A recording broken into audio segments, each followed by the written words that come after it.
So we all need to go on that journey in some way, and it may not be exactly like a story like Lord of the Rings or Star Wars or the Ramayana. It may not involve that kind of battle, but it is a fact that we all we all need some battle in our life. We all need some adventure. We all need some hero's journey, even if it's just in the context of raising our family or how we act in the field of our occupation. But we are meant to face something dark and win a victory over it and come back from that adventure with the power to bestow boons, you know. And so how are we doing that in our life? Like, it can be as something as simple as I'm going to work today, you know, and there's a lot of, I'm going to be, interacting with all kinds of people, on my way to work, when I'm at work, and so on. How do I want to respond to that challenge? Some people are going to be friendly, and some people are going to be rude, and some people are going to be demanding reasonably, and some people are going to be demanding unreasonably. And will I be controlled by those forces, or can I choose how I want to respond to them as a yogi, as a bhakti yogi, in such a way where I grow, and I come back having grown and able to offer boons, as you're saying, like in the form of wisdom or just in the form of how I live my life and what I'm able to exemplify and share. Om Namo Bhagavate Vasudevaya. Om Namo Bhagavate Vasudevaya. Om Namo Bhagavate Vasudevaya.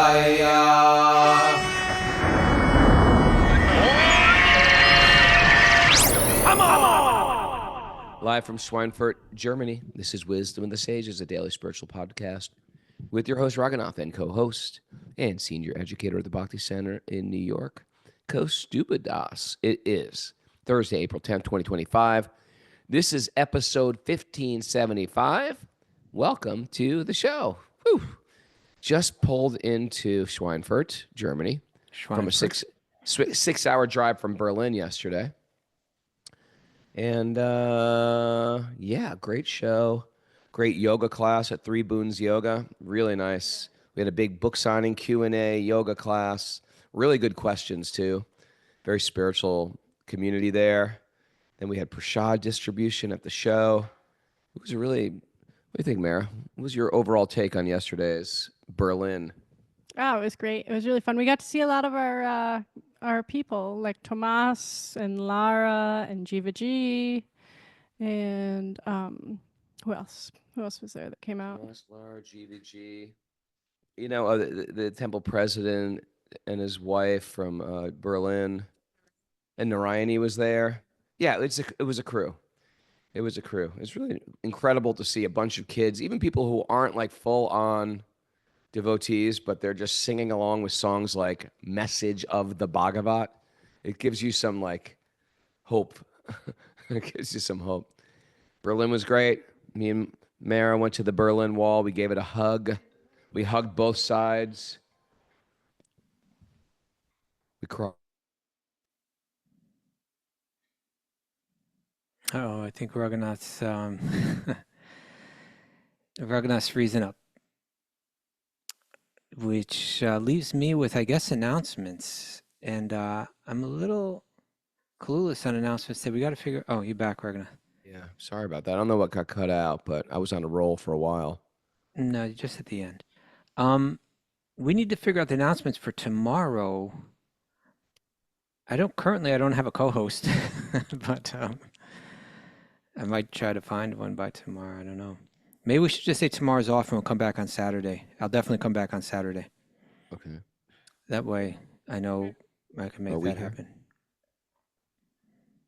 Sorry, guys. It's a little confused. On tour, things are incredibly confusing. All right, let's forget about that. Let's just do a regular show. All right, let's just dive into the Bhagavatam. Yeah. And does Mare have any other announcements to make? Got a couple. I do. Has she stage dive? That's the question. Not yet. I'm saving it for the end. Registration for our annual spring retreat at Super Soul Farm is now open at wisdomofthesages.com. That'll join us on May 23rd through the 26th for a weekend of satsangs, kirtan, asana, workshops, delicious vegan prasad, and more. Go to wisdomofthesages.com. And then also our Sage group signups are still open. We're 72% filled. Okay. So there's still 90-some slots available. And then I just got a message that there's a Sage group community meetup, which is open to all Sage members and the leaders, which is Thursday, April 10th. So that's tonight at 8 p.m. Eastern time. That's with Braj Bihari. And then also there's one on Saturday at 9 a.m. Eastern time with Yamuna Devidasi, Yamuna Jelly. And Sunday, April 13th with Ishvari Sundari at 10 a.m. Eastern time. I think those announcements will be at wisdomofthesages.com. Yeah, that's for people. That's because there are no Sage groups where we're in between, right? People are signing up for the new ones that are coming up in a couple weeks.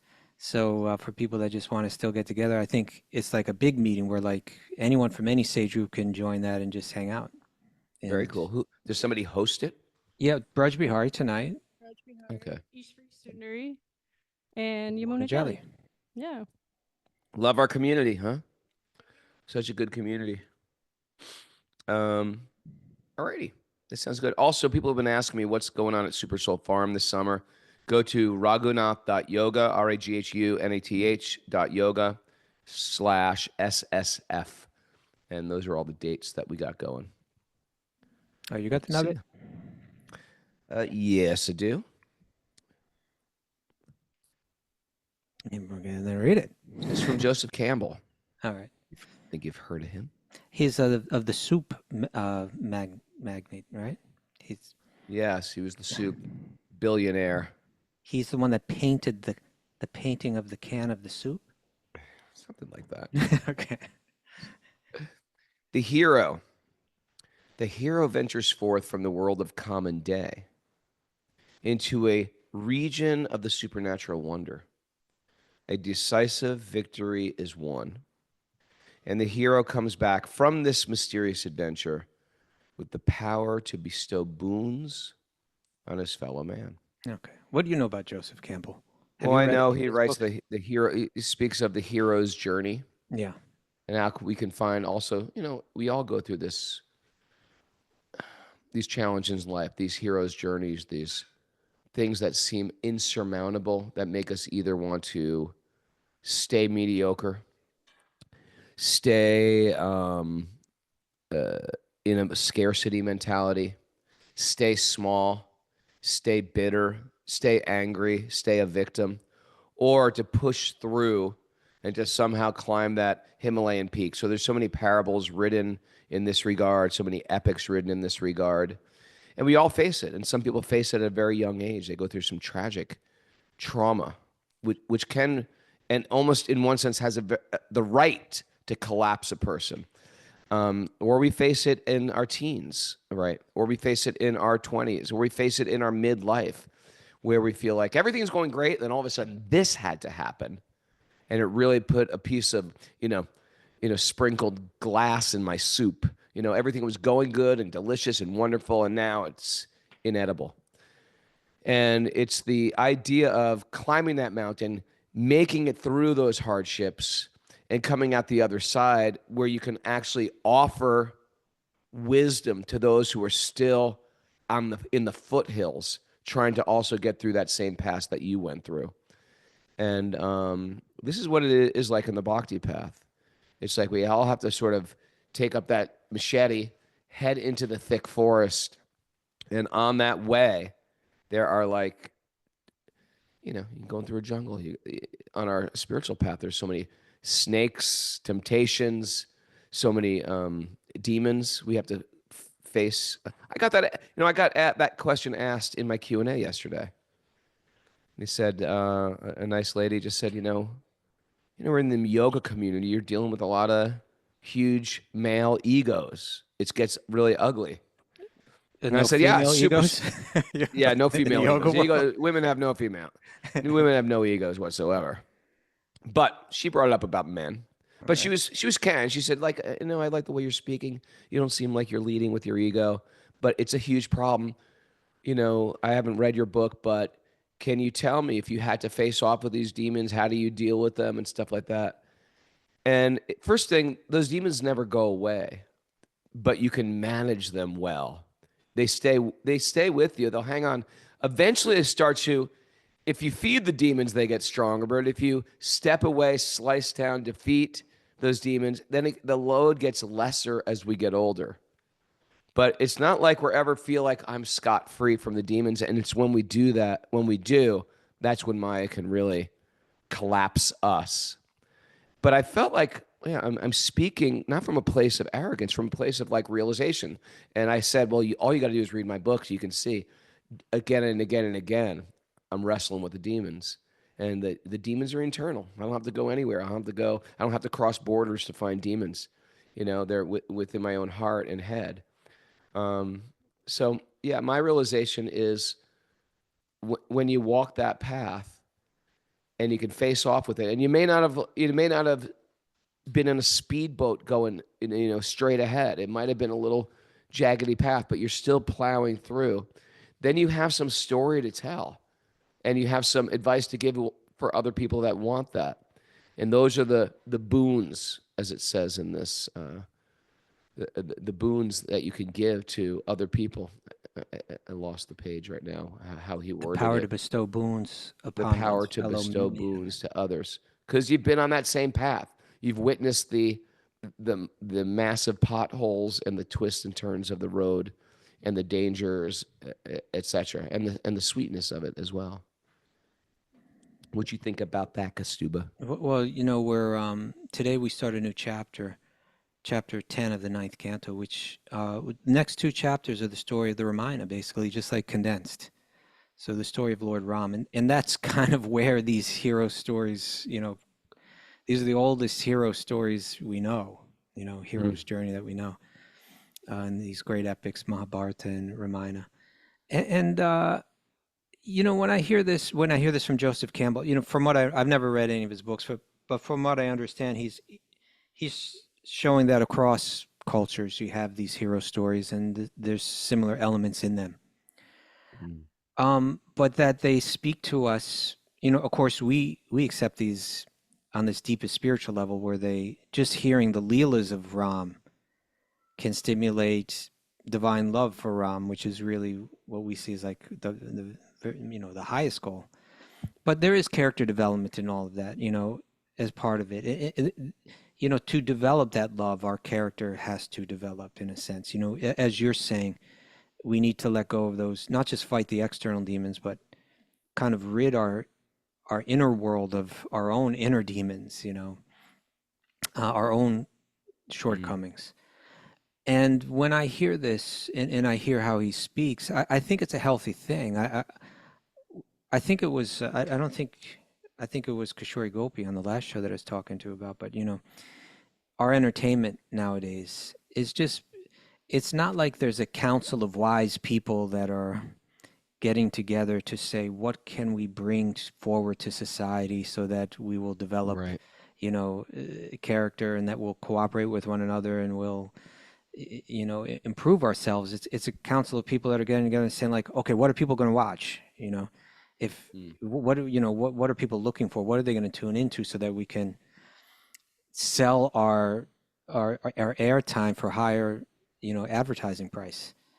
And and you look at what we get for it. You get a lot of garbage that we watch. And here's the thing: is that we can spend our life just watching someone else's, either not even watching some inspiring hero's journey, but even just watching garbage, just like really wasting our time. So we all need to go on that journey in some way. And it may not be exactly like, a story like Lord of the Rings or Star Wars or the Ramayana.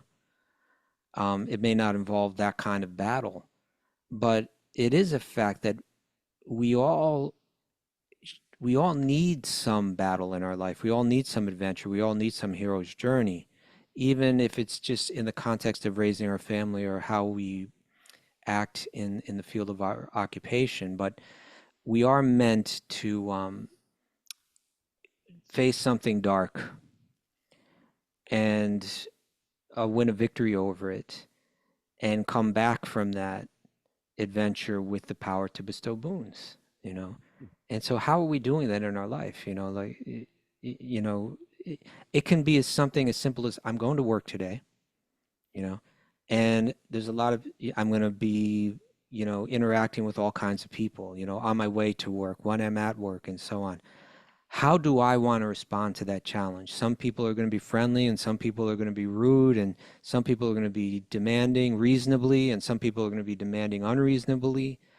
And will I be controlled by those forces, or can I choose how I want to respond to them as a yogi, as a bhakti yogi, in such a way where I grow, you know, and I come back having grown and able to offer boons, as you're saying, like in the form of wisdom, or just in the form of how I live my life and what I'm able to exemplify and share. So, you know, reading Ramayana is, you know, it's of course the story of Rama's character. I remember once, Raghunath, I had to walk away from some position that I had, you know. Tell me. I'm not going to go into too much details, but you know, like there was some pressure. Someone wanted that position that I had, and I would kind of felt like, you know what, I'm willing to do it if it's appreciated, and if it's not appreciated, and if this person really I don't see this as my life's calling necessarily, you know. So I said, take it, you know, like essentially that's what I said. So I kind of just moved on. And moving on meant moving where I lived and, you know, really changing my life. And at that time I was reading Ramayana. And really at exactly that time I was reading about how Lord Rama left Ayodhya, you know, like, which was unfair. You know, he was the qualified leader. Everybody loved him. It was just had to do with essentially one person's issues. Corrupt minds. Yeah, we'll just put it that way. One person's issues. And it said that Ram left, and I forget the exact phrase that I read, but it really stayed with me, at least at the time. You know, the message stayed with me, that he left without complaining at all. He left without one bad word. He left without one word of resentment. And I took that in. I said, okay, you know what? I'm leaving this position right now. Let me leave without one bad word, without one, you know. And I'm so glad I took that in, and I took that message in, you know, and made my transition that way. And I think it brought auspiciousness into the next stages of my life. You just became expert at dealing with what you can't control, which a lot of people struggle with. It's understandable. I struggle with it. I mean, becoming expert at dealing with what you can't control and just accept. That's where you get to that point of I'm going to try, and then you're like, I can't control this. Acceptance is the key to set me free.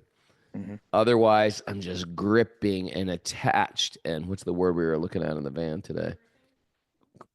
Miserly, so very won't let go of it, and it haunts a person. And so like, I'm just sharing that as like a way to just show that, like, how these hero journeys can play out even in our regular life, you know, like that's not exactly, you know, like some space battle or something like that. But that, yeah, there should be some hero's journey. We should have some goals in life, or something that we're willing to live and die for, you know, something that's very meaningful to us. And we should be ready to sacrifice for it, you know, and try to step up in small ways and big ways. I can name some heroes' journeys that I failed. All right. Yeah. Go ahead. You want me to? Well, you said that you could. Well, I'm just meaning I can recall times that I failed that test many times. Sure. The biggest one being was I was supposed to be the drum major in high school in the marching band. I thought you were got rejected. No, well, I got accepted, then there was a change of the guards and the directors, And then when it came time around, I went to drum major camp, learned how to twirl the mace, learned how to conduct with the mace. Okay. And then they didn't pick me, and instead I couldn't control it. It was just, you could just see the universe shifting out of my hands. And instead of saying, you know what, I'm going to bow out, I wanted this. I thought I'd be good for the job. I still think I would have been good for the job, but I'm going to let this go. I couldn't. So I just quit the entire music department. Quit orchestra. I quit orchestra. I quit band. I quit concert band. I quit marching band. I quit everything, and I held on to deep-rooted resentment. Probably still there a little bit. Okay. But had you been reading Ramayana at the time, it might have been a completely different story. yeah, maybe I wouldn't have taken my hardcore band seriously if I would have stayed drum major. Maybe it was a blessing. Maybe that's why it was meant to be. But yes, I failed that test. All right. I was furious. Okay. You wanted it so badly. Right, yeah, I did. It's if I had to say what's the biggest thing you've been let down about in your life, that was it. I felt hurt and betrayed. Let's let that go and let's move on to. I'm ready to get a bunch of brass, drummers together, start our own little mini Wisdom of the Sages marching band. Go for it. Woodwinds, some brass, some drummers, just so I can live out my drum major fantasy. All right. All right. You ready to get into Bhagavatam and essentially Ramayana? Yeah, I'm in it. All right. Narayanam namaskrityanam chaiva narottamam devim saraswatim vyasam tatojayam mudiraya. Before we start the Śrīmad Bhāgavatam, which is our very means of conquest, one should offer respectful obeisances to the Supreme Lord Narayan, unto Narayan Rishi, the supermost human being, unto Mother Saraswati, the goddess of learning, and to Srila Vyasadeva, the author. Nasta prayeshu badreshu nityam bhagavat sevaya bhagavati utamashloke bhaktir bhavati naishtiki. By regular attendance in class in the Bhagavatam and by rendering service to the pure devotees, all that is troublesome to the heart will become eradicated, and loving service to the Supreme Lord, who is praised with transcendental songs, will be established as an irrevocable fact. Om Agyana Timarandasya Gyananjana Salakaya Chakshurunmadatam Yena Tasmaya Shri Gurave Namaha. I was born in the darkness of ignorance. My teachers are opening my eyes with the torchlight of knowledge. I offer my obeisances at their lotus feet. Reading from the Śrīmad Bhāgavatam, Canto 9, Chapter 10, Text 1. This is called the Pastimes of Lord Sri Ramachandra. Okay. Ready to get into it? Text 1. Sukadeva Goswami said, the son of Maharaj Katvanga was Dirghabahu. Yeah, we just did the Katvanga Maharaj last show, right? Were you tuned in for part of it? Or did you just for a moment. All right. I was in the van. I couldn't concentrate. The son of Maharaj Katvanga was Dirghabahu, and his son was the celebrated Maharaj Raghu. That's where I get my name there you go. From Maharaj Raghu came Aja, and from Aja was born the great personality, Maharaj Dasarath. Okay. Being prayed for by the demigods, the Supreme Personality of Godhead, the Absolute Truth himself, directly appeared with his expansion and expansions of the expansion. Their holy names were Rama, Lakshman, Bharata, and Satrugna. These celebrated incarnations thus appeared in 4 forms as the sons of Maharaj Dasarath. So getting excited just hearing this. Maharaj, Radha Swami spoke on it 4.5 hours the other day. It was so, oh God, it's such nectar, Ramayana. But here, it's this fascinating, if we go back to the Upanishads, and Vedanta Sutra, it speaks about how the one absolute truth becomes many for the purpose of Leela, for the purpose of pleasure, And so now this is kind of laying that out, that there are these different avatars. One of them is Ram. Who is Ram? He's a manifestation of Krishna, right? Krishna expands as Ram. Ram is considered a particularly important avatar. But he doesn't come alone. He has these multifarious energies that manifests in so many ways. So he's got like the female Shakti energy that, is Radha, that becomes Sita, expands to Sita.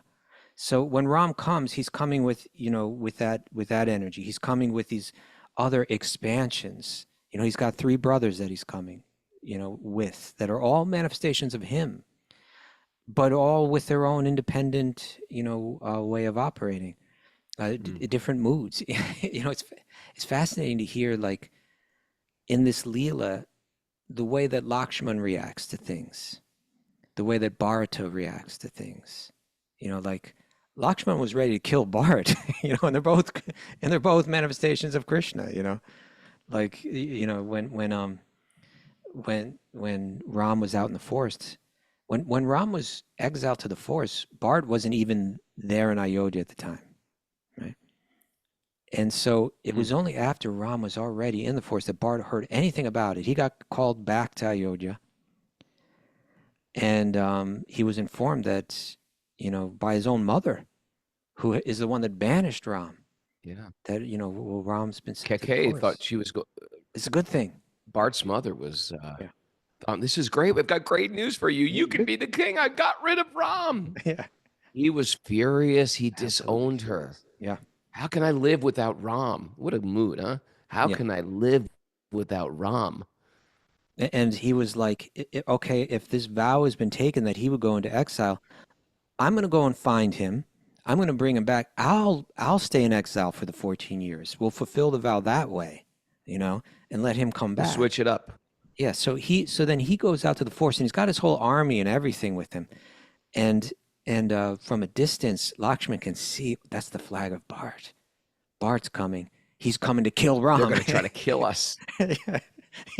He was just like, his love for Ram was in this very, I'm eager to fight for Ram, So even his own brother, Bharat, who was such a noble character, he was just like so itching to protect Ram or fight for Ram that it was expressed in that way. But my point being is that Lakshman is an expansion of Krishna too, Bharat is an expansion for Krishna, and they're all involved in Leela. They're all involved in the play. They're all tasting love in different varieties. And we are also expansions of Krishna's energy, granted our own minute independence.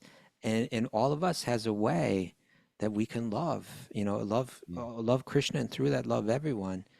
And it's just something waiting to be uncovered. But it's just fascinating, this theology of how God manifests in all his different expansions, in all of his different flavors, in all of his different moods, and all of his different energies operating. Lakshman had a twin brother, Satrughna, who was as dedicated to Bharat as Lakshman was dedicated to Ram. Yeah. And so therefore this is their Leela. We have our own mundane Leela going on in this material world. We're all pure spirit souls with this ignorant lump of matter on top of us going through our mundane, I guess you can't call it a Leela, but like a drama, so to speak. We get caught up in the fake temporary dramas of this world. But it doesn't drag you closer to Krishna. Whereas all these Leelas, the more you read them, even when there's friction, it gets you more excited to fall in love with Ram. It really does. And there's a famous, I'm trying to remember what it is now. There's a famous mention of Leela. I'm trying to remember if it's from the Upanishads or from the Vedanta Sutra, but it says that like that absolute truth, that one supreme absolute truth, manifests the material world for the purpose of Leela, right? And the impersonalists, the Advaita Vedantins, they use this as an explanation for why this world exists, because the one Brahman manifests this world for Leela. But it's like, I'm gonna hold it, like if your angle is coming from Vedanta Sutra and Upanishads, and you've never really relished Ramayana, Mahabharata, what to speak of Bhagavatam, and ultimately the 10th canto of Bhagavatam, which Krishna's Leela, then if you've relished Krishna's Leela as is presented in Bhagavatam, when they say that this material world is a manifestation for the Supreme to enjoy Leela, in other words, they're saying that we are that God, that we are Brahman, and that the experiences that we're going through is like somehow Brahman separates into millions of fragments, somehow does and doesn't, and we all do and don't have this kind of like independent consciousness, and then we suffer in this world. You know, we suffer in so many different ways. We suffer heartbreak, we suffer physical maladies, we have bodies that grow old, we get cancer,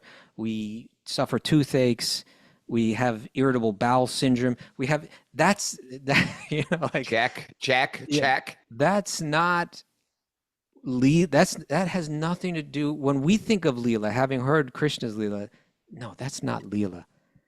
That's not that's our that's what that is. Misery of being embodied in a machine made of temporary matter. Yeah, from choosing to separate ourselves from that root of all existence, who comes here and plays as Ram. That's Leela. You know, in other words, he enters the material realm and plays as Ram, and plays as Lakshman, and plays as Bharat, and plays as Shatrughna. It plays as Krishna, expands and plays as Radha and the gopīs, and we all have the opportunity to enter into that Leela eternally. You know, that's what Leela, that's what's being referred to as Leela. So, you know, there's, and then these incredible philosophers, the Goswamis and so on, they analyze these energies. Who is Lakshman? Who is Bharata? Who is Shatrughna? What's going on? What is the category of expansion? You know, like, there's a fascinating, incredibly deep, rich kind of analysis of all of these different energies and how the Supreme Lord, that little, sweet little baby Krishna, how he plays in unlimited ways, including here in Ramayana. All right. Text Continuing on. O King, the transcendental activities of Lord Ramachandra have been described by great saintly persons who have seen the truth. Because you have heard again and again about Lord Ramachandra, the husband of Mother Sita, I shall describe these activities only in brief. Okay. Please listen. To keep the promise of his father intact, Lord Ramachandra immediately gave up the position of king and, accompanied by his wife, Mother Sita, wandered from one forest to another on his lotus feet, which were so delicate that they were unable to bear even the touch of Sita's palms. That's a delicate Very foot. tender. The Lord was also accompanied by Hanuman, or by another monkey, Sugriva, king of the monkeys, and by his own younger brother, Lord, Lakshman, both of whom gave him relief from the fatigue of wandering in the forest. Having cut off the nose and ears of Suparnika, thus disfiguring her, the Lord was separated from Mother Sita. He therefore became angry, moving his eyebrows and thus frightening the ocean, who then allowed the Lord to construct a bridge to cross the ocean. Consequently, the Lord entered the kingdom of Ravana to kill him, like a fire devouring a forest. May that Supreme Lord Ramachandra give us all protection. Oh, so much here, Raghunath. So much here. This is the whole Ramayana. Now, here's an interesting side note. Suparnika, I recently heard, took birth again because she had so much affection for Lord Ram. She took birth in Krishna Leela as, guess who? Is it Kubja? Yeah. Boomba. You got that.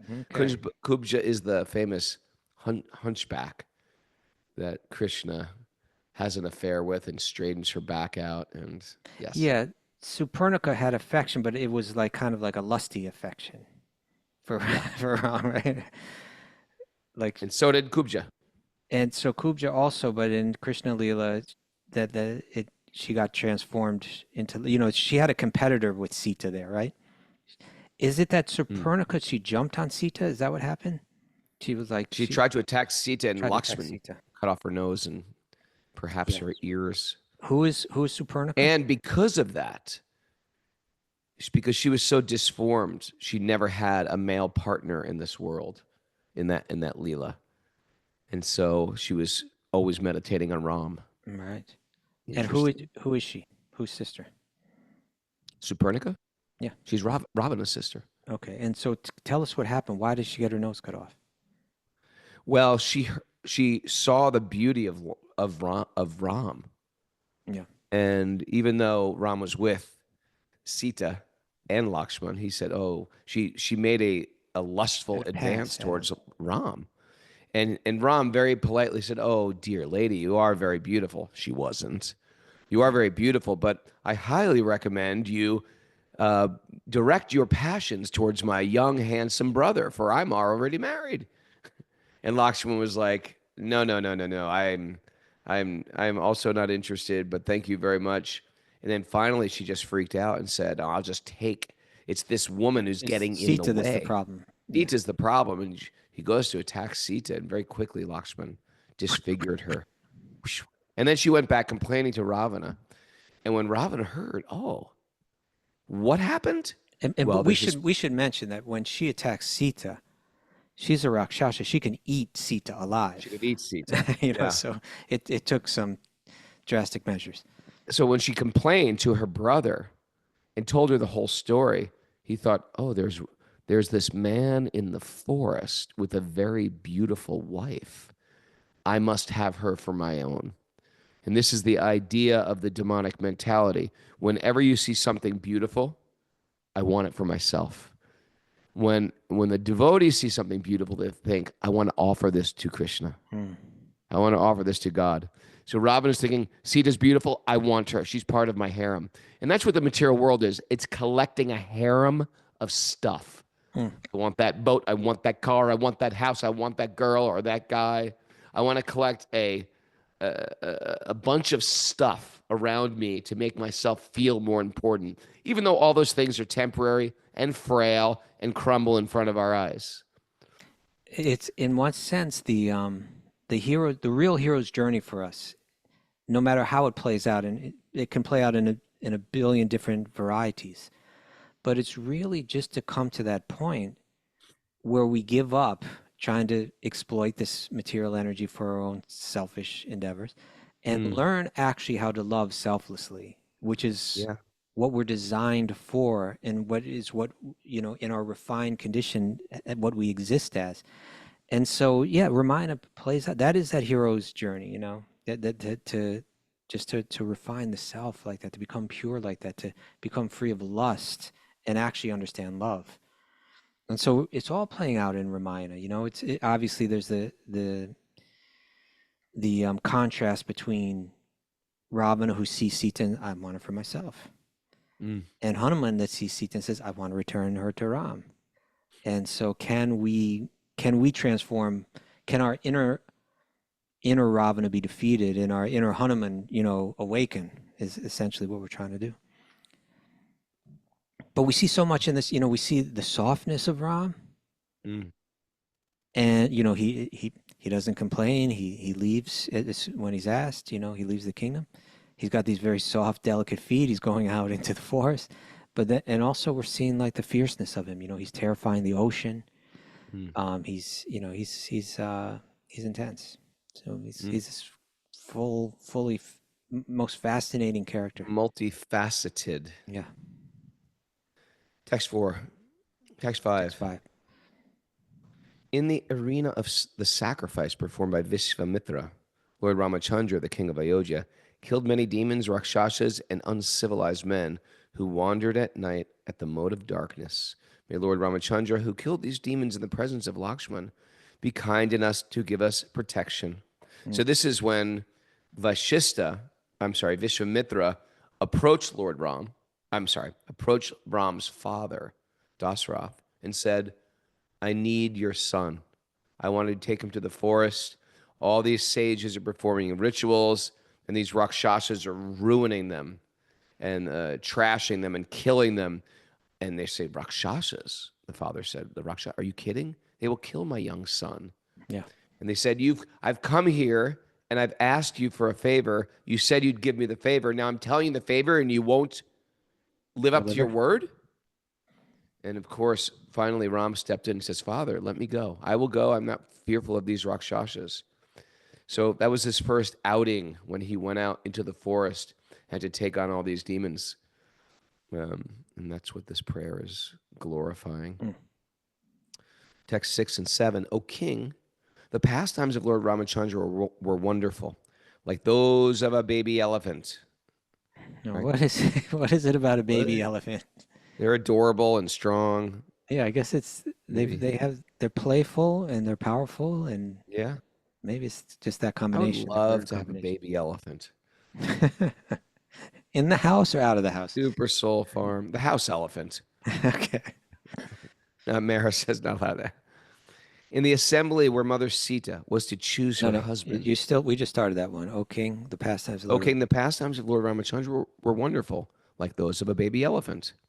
In the assembly where Mother Sita was to choose her husband, in the midst of the heroes of this world, he broke the bow belonging to Lord Shiva. This bow was so heavy that it was carried by 300 men. But Lord Ramachandra bent it and strung it and then broke it in the middle, just as a baby elephant breaks a stick of sugarcane. Thus, the Lord achieved the hand of Mother Sita, who was equally as endowed with the transcendental qualities of the form, beauty, and behavior, age, and nature. You know, Indeed, the other day when Radha saw me speaking about this, it was an incredible telling. And when you hear from someone that understands it as deeply as him, you know, he spoke about the bow. This is the bow of Lord Shiva. Mm. And everyone, all the different warriors, all the different kings, they all wanted, or princes, they all wanted to marry Sita. Because she was just, you know, unparalleled in every way and with every quality. And the contest that Janak had set up to win her hand was to be able to lift and string this bow, the bow of Lord Shiva. And that bow, like, it required like practically like an army just to like move it, right? It was like some mystically powerful thing.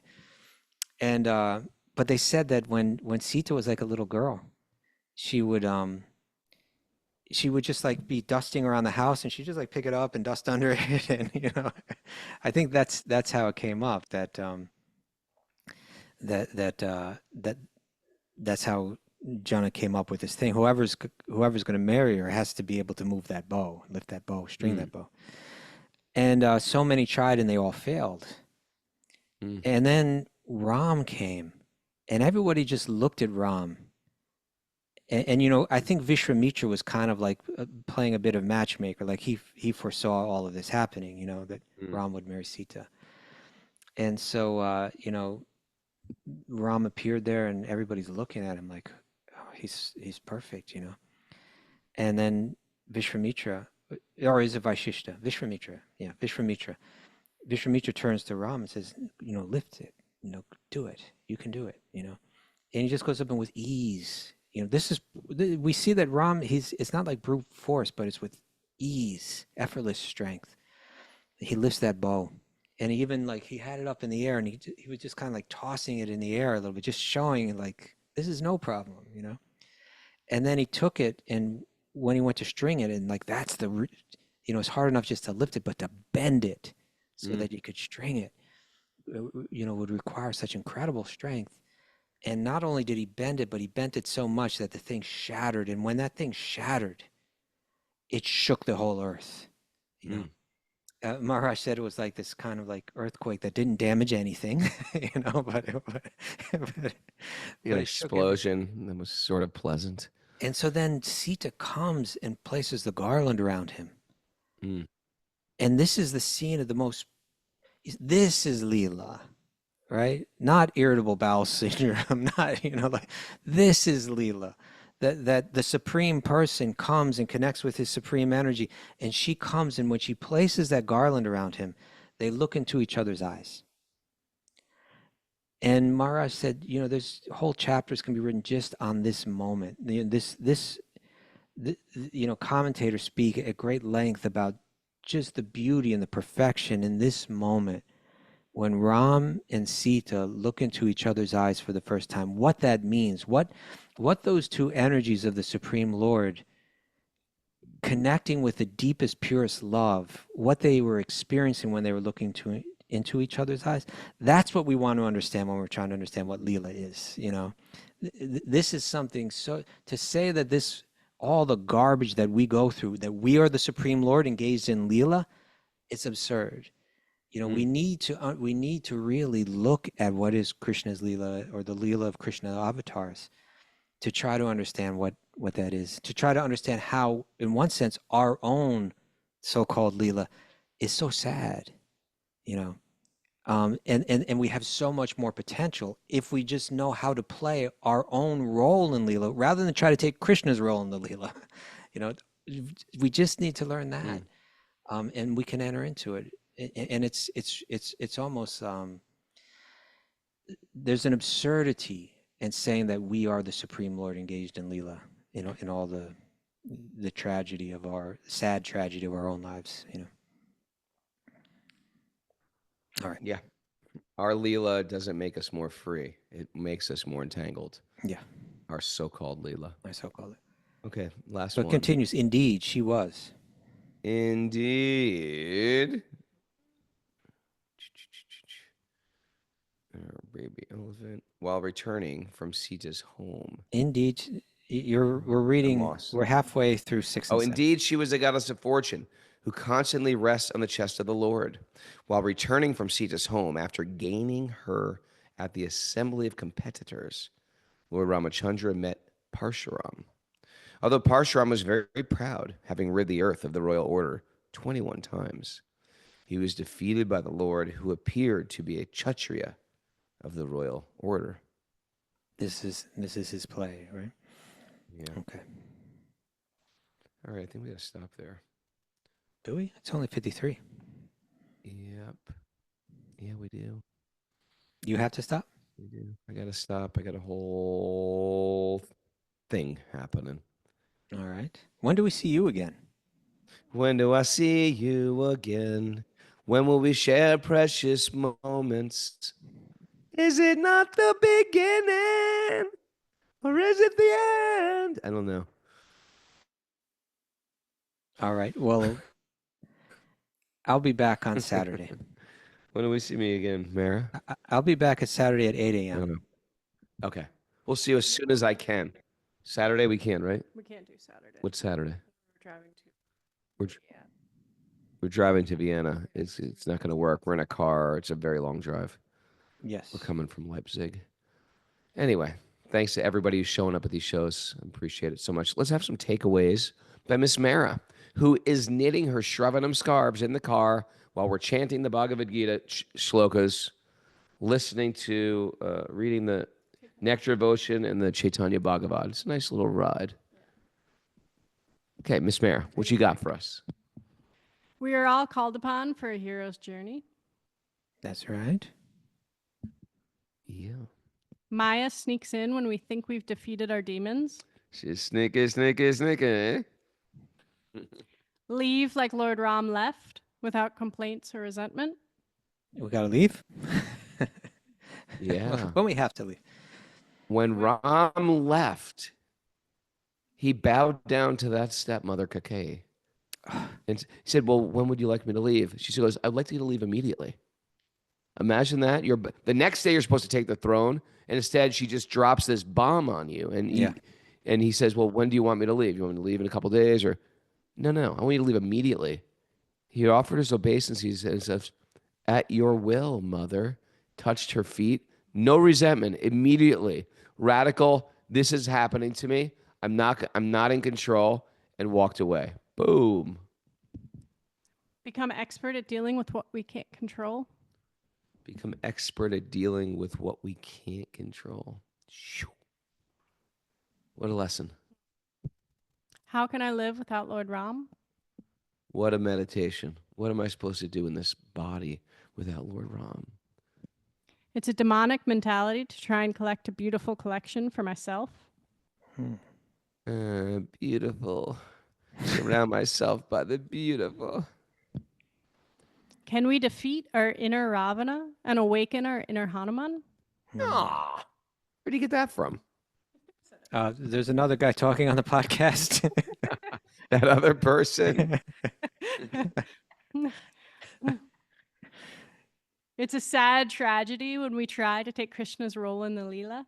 It's sad. Yeah, it's sad. And don't feed our demons. Don't feed them demons. They've had enough. Thanks everybody for joining us. Please don't feed the demons. Wisdom Sages Retreat. We're psyched for it. Going on. Memorial Day weekend.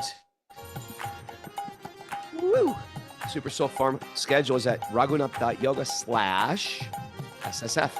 Or join us for our teacher training in India. That's happening in January. 200 hour, 300 hour. It's going to be a great year. What's that? Haven't lost my voice yet. That's good. Haven't lost my voice yet. Okay. Try to keep it. Okay, everyone. Beautiful day, but a beautiful day. Let the magic continue to flow. Thanks for everybody for joining us at this peculiar time. Let the magic continue to flow. Magic Harry Bowl.